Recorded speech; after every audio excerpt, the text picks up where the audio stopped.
Merhaba arkadaşlar, kanalıma hoş geldiniz. Bugün sizlerle bu runner'ın takımı olan suplayı yapacağız. Bu runner'ın yapılışını daha önceden paylaşmıştım. Herkes çok beğenmişti. Suplası çok soruluyordu. Şimdi bugün sizlerle onun takımı olan suplayı yapıyoruz.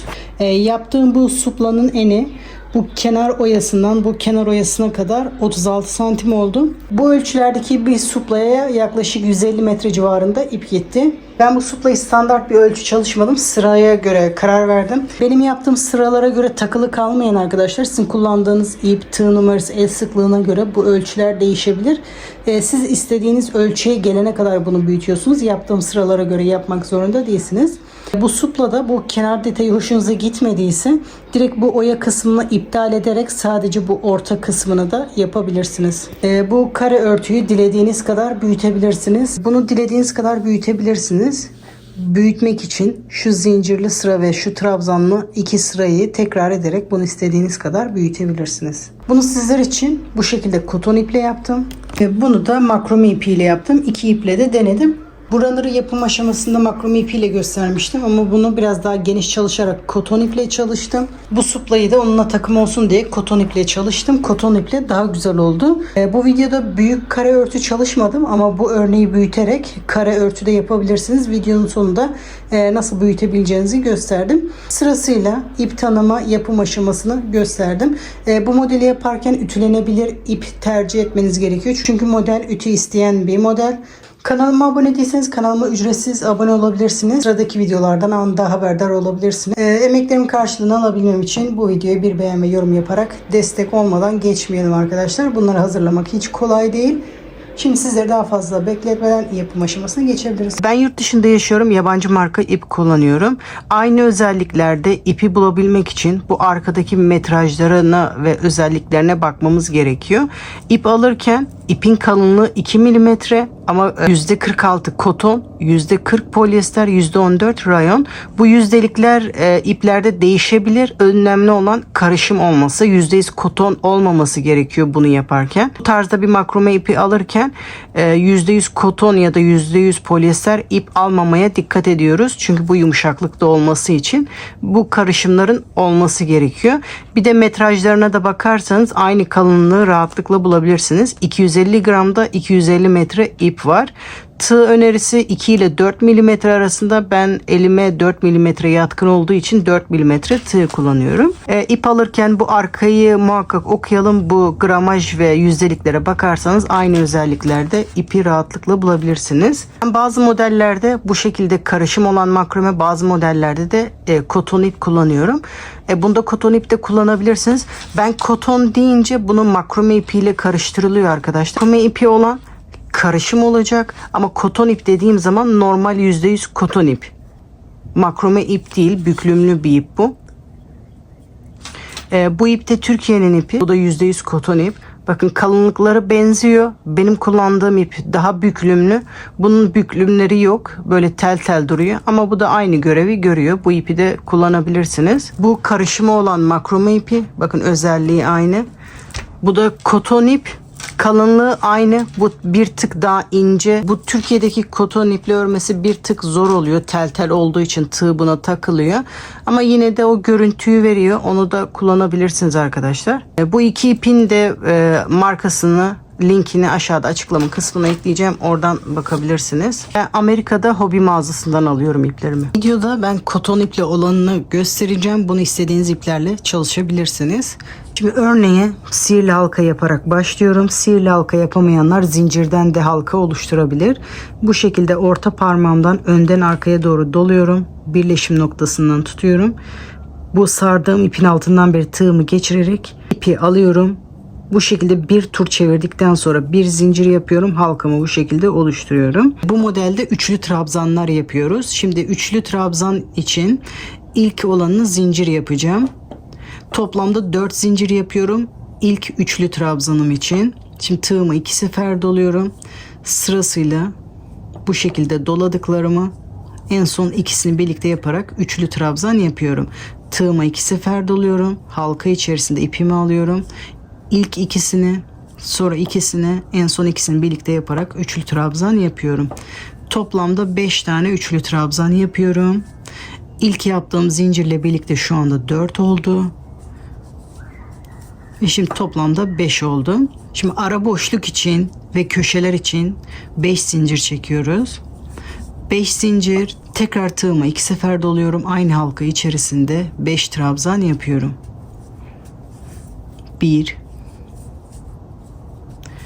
2 3 4 ve 5. Şimdi köşe için buradaki gibi 5 zincir. Tığıma 2 sefer doluyorum. Tekrar 5 trabzan yapmaya başlıyorum. Bu beşli trabzanlardan toplamda 4 tane olacak. Şu anda 3. kısmını yapıyoruz. 3 4 ve 5. Arada 5 zincir. Tekrar üçlü trabzan yapıyorum. Toplamda 5 tane. Bu sonuncu oluyor. 3 4 ve 5. Son köşeyi yapıyoruz. Burada hem sıramı birleştirmem gerekiyor hem de bu trabzanın yani zincirin yanından başlamam gerekiyor. O yüzden birleştirme kısmını şu şekilde yapıyorum. 4 zincir, buradaki zincirlerin tepesine batarak bu ipimi de tığımın üzerine alıyorum. Bir sık iğne yapıyorum. Bu şekilde trabzanların yanında başlamış oluyorum. Şimdi zincirli kısma başlıyoruz. Toplamda 9 zincir yapıyorum. 2 3 bu şekilde de ipimi doluyorum. 5 6 7 8 9. Şimdi diğer köşeye gidiyorum. Trabzanların yanında boşlukta bir sık iğne yapıyorum. Bu ipimizi de bu şekilde arkada saklamış oluyoruz. Şimdi köşe için zincir yapıyoruz. 9 zincir. Hemen trabzanların yanında boşlukta bir sık iğne. 9 zincir. Köşede trabzanların yanında bir sık iğne. 9 zincir. Köşede hemen trabzanların yanında bir sık iğne. 9 zincir. Bu şekilde sıra sonuna kadar yapıyoruz. Trabzanların yanında bir sık iğne. 9 zincir. Trabzanların yanında bir sık iğne. Son köşemiz kaldı. 9 zincir, hemen köşenin yanında bir sık iğne yapıyoruz. Şimdi bu zincirli kısmı birleştirirken de hem sıramı birleştirmem gerekiyor hem de bunun ortasından başlamam gerekiyor. Onu da şu şekilde yapıyoruz. 4 zincir, tığıma 2 sefer doluyorum. Bu sık iğnenin tepesine batarak üçlü trabzanımı yapıyorum. Bu şekilde hem sıramı bitirmiş oluyorum hem de yeni sıraya ortadan başlamış oluyorum. Şimdi bu trabzanlı kısma geçiyoruz.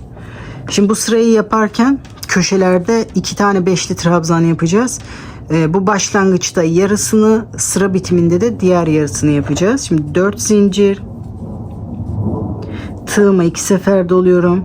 Bu trabzanın tepesine batarak üçlü trabzan yapmaya başlıyorum. Toplamda 5 trabzan yapıyorum. 3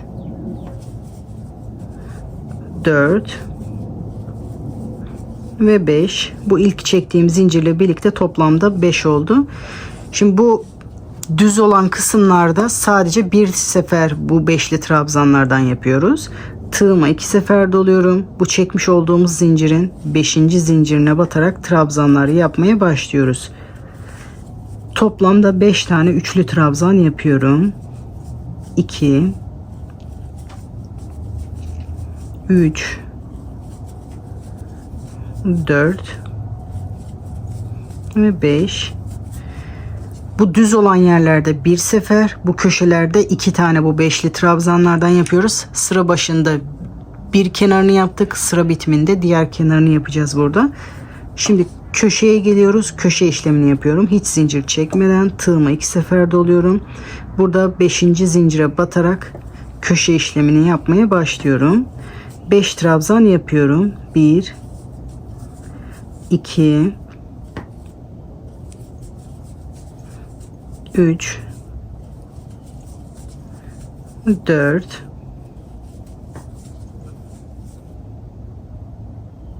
ve 5. Şimdi buradaki gibi köşe zincirini yapıyoruz. 5 zincir, tığıma 2 sefer doluyorum. Tekrar aynı boşluğa batarak 5 trabzan yapıyorum. Köşenin diğer tarafını tamamlıyoruz. 2 3 4 ve 5.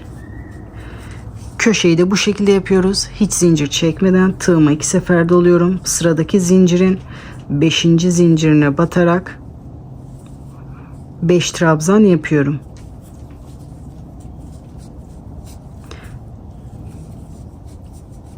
2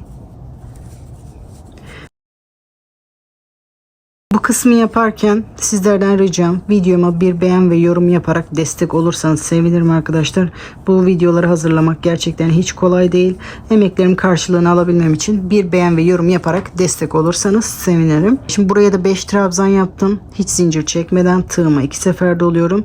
Buradaki köşenin 5. zincirine batarak buradaki işlemi yapıyoruz. İlk önce tek tarafta 5 trabzan, 3 4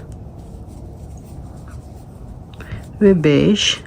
Köşe zinciri için 5 zincir, tekrar aynı boşlukta 5 trabzan yapıyoruz. 1 2 3 4 ve 5. Hiç zincir çekmeden tığıma 2 sefer doluyorum. Sıradaki zincirin 5. zincirine batarak trabzan yapmaya başlıyorum. Kenarları buradaki gibi, köşeyi de buradaki gibi yaparak sıra sonuna kadar yapalım. Sıra sonunda da köşenin diğer tarafını birlikte yapalım. Şimdi sırasıyla bu köşeyi ve ara boşluğu da yaptım. Sıra sonuna kadar geldim. Sıra başında köşenin yarısını yapmıştık. Sıra bitiminde de diğer yarısını yapıyoruz. Bütün sıralarda bu şekilde olacak. Hiç zincir çekmeden tığıma 2 sefer doluyorum. Bu battığım aynı boşluğa batarak 5 trabzan yapıyorum. 1 2 ve 3 4 5. Köşenin diğer yarısını da yaptık. Şimdi bu ilk sırada yaptığım gibi birleştirme kısmını yapıyorum. 4 zincir. Buradaki zincirin tepesine batarak bir sık iğne yapıyorum. Şimdi bu şekilde yeni sıraya başlamış oluyorum. Şimdi modelimiz aslında oluşmaya başladı. Biz hep şu 2 sırayı tekrar ederek bu sıraları devam edeceğiz. Örneğimiz 2 sıradan oluşuyor. Şu anda ilk tekrarlayacağımız sırayı yapıyorum. Zincirli kısmı 9 zincir,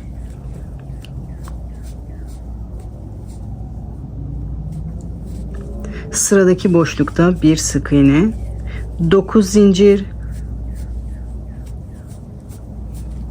sıradaki boşlukta bir sık iğne. Şimdi köşe işlemini yapıyoruz aynı buradaki gibi. 9 zincir,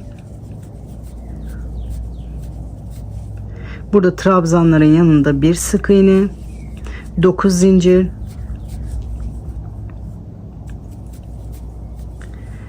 burada trabzanların yanında bir sık iğne, 9 zincir,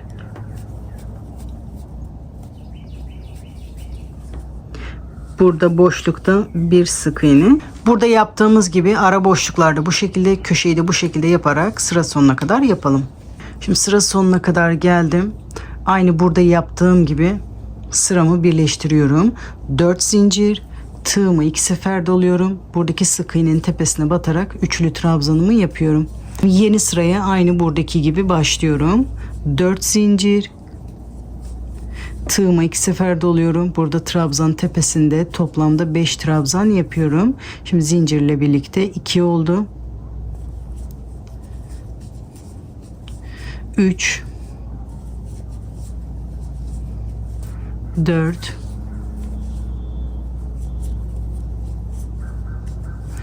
5 oldu. Şimdi hiç zincir çekmeden tığıma 2 sefer doluyorum.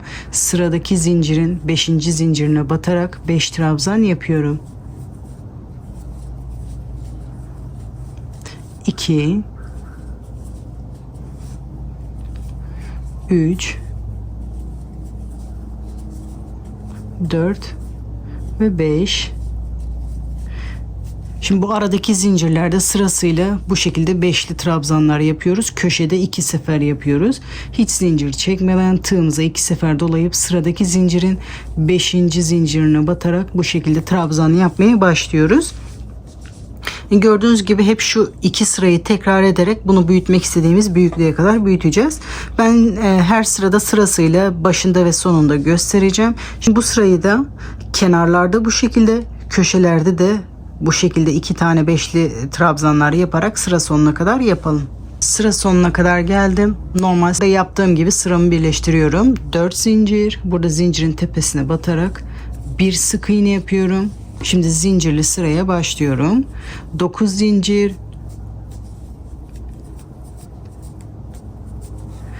Sıradaki boşluğa batarak bir sık iğne. 9 zincir. Sıradaki boşluğa batarak bir sık iğne yapıyorum. Şimdi bu sırada da aynı bu sırayı tekrar ederek kenarları bu şekilde, köşeyi de bu şekilde yaparak sıra sonuna kadar örelim. Sıra sonuna kadar geldim.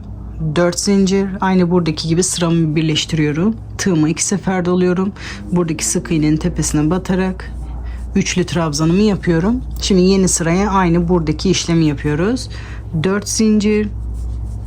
Tığıma 2 sefer doluyorum. Trabzanın tepesinde toplamda 5 trabzan yapıyorum. Zincirle birlikte 2 oldu. 3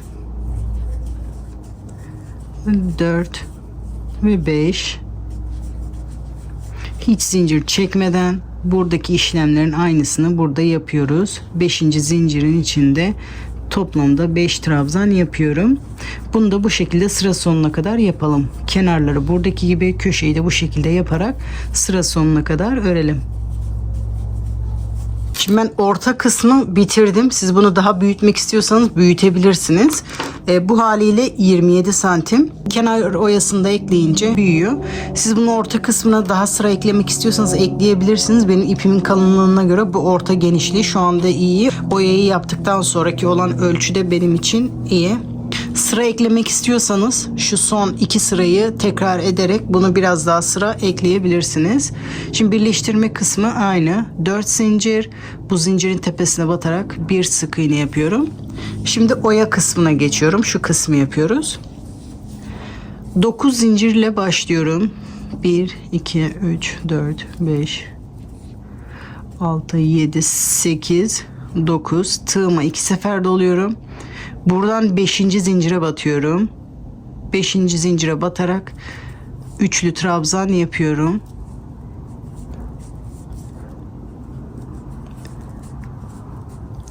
Bu trabzanları sayıyorum. Toplamda 4 tane trabzan yapıyorum. 3 ve 4. Şimdi 4 zincir çekiyorum. Bu battığım yere batarak bir iz sürümü yapıyorum. Bu şekilde bu kısmı böyle yapıyorum. Şimdi zincir kısmına başlıyorum. 4 zincir. Bu ara boşluktan bir sık iğne yapıyorum. Şimdi yeni bu oya kısmına başlıyorum. 9 zincir. Tığımı 2 sefer doluyorum. 5. zincire batarak trabzan yapıyorum. Toplamda 4 tane üçlü trabzan yapıyorum. 2 3 ve 4. Şimdi buradaki gibi zincir çekerek bu kısma batıyorum. 4 zincir. Buraya batarak bir iz sürme yapıyorum. Şimdi tekrar 4 zincir. Sıradaki boşluğa batarak bir sık iğne yapıyorum. Şimdi bu oya kısmını bir sefer daha göstermek istiyorum. 9 zincir.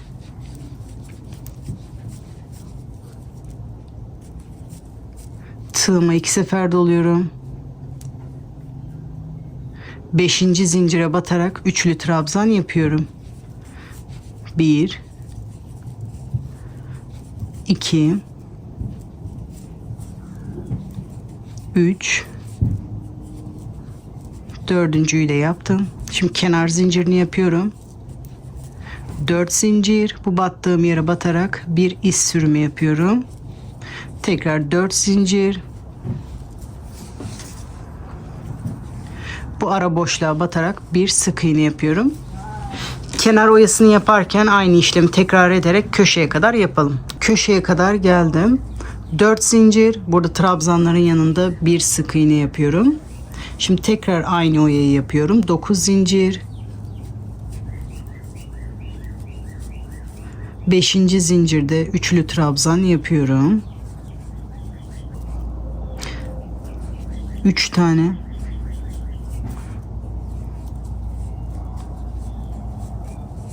Şimdi dördüncüyü yapıyorum. Toplamda 4 tane üçlü trabzan. 4 zincir. Aynı boşluğa batarak bir iz sürümü. 4 zincir. Şimdi ben köşelerde 2 tane yaptım. İsteğe bağlı olarak tek de yapabilirsiniz. Birazdan tekte nasıl durduğunu göstereceğim. Bu ara boşlukta 5 zincir çekmiştik. 3. zincire batarak bir sık iğne yapıyorum. Şimdi tekrar aynı boşlukta bir sefer daha oya yapıyorum. 9 zincir. 5. zincirde üçlü trabzan yapıyorum. 2 3 ve 4 zincir, aynı boşluğa batarak bir iz sürümü, 4 zincir, bu trabzanın yanında boşlukta bir sık iğne yaparak köşeyi de bu şekilde yapıyorum. Şimdi tekrar 9 zincir çekerek bu taraftaki kenar oyasına başlıyorum. Kenarları bu şekilde birer tane, köşelere bu şekilde 2 tane yaparak sıra sonuna kadar yapalım. Köşeye kadar aynı şekilde yapalım. Sıra sonunda birlikte yapalım. Sıra sonuna kadar yapalım. Birlikte bitirelim. Şimdi köşe kısmını yaparken burada ben 2 tane oya yapmıştım. Böyle tek yapmak istiyorsanız tek de yapabilirsiniz. Ben bir tane yapınca bana buralar çok boş geldi. O yüzden 2 tane yaptım. İsteğe bağlı olarak bu şekilde tek de yapabilirsiniz. Şimdi bu sırayı da sıra sonuna kadar geldim. 4 zincir. Burada ilk sırayı birleştirirken yaptığım sık iğnenin tepesine batarak bir iz sürme yapıyorum. Sıramı burada birleştiriyorum. Bir zincir çekerek ipimi kesiyorum. Sonra bu ipi arkada saklıyoruz. Şimdi bunu tersten ütüleyebilirim. İpim ütüye elverişli olduğu için bunu tersten ütüleyebilirim. Şimdi ütüleyip size bitmiş halini gösteriyorum. Yaptığım suplaları ütüledim. Sizler için masaya serdim. Runner'la birlikte güzel bir takım oldu. Runner'ı yaparken bu şekilde püsküller eklemiştim ama suplanın kenarındaki oya detayını da bu kenara uygulayabilirsiniz arkadaşlar. Suplalarımız Runner'la güzel bir takım oldu. Umarım sizler için bir keyifli video olmuştur. Bu video sizler için faydalı olduysa yorumlar kısmına belirtirseniz sizden sonra izleyecek kişilere vesile olabilirsiniz arkadaşlar. Kanalıma hala abone değilseniz kanalıma ücretsiz abone olabilir. Zili açarak sıradaki videolardan anında haberdar olabilirsiniz arkadaşlar. Yapacak arkadaşlara kolay gelsin diyorum. Sıradaki videolarda görüşmek üzere.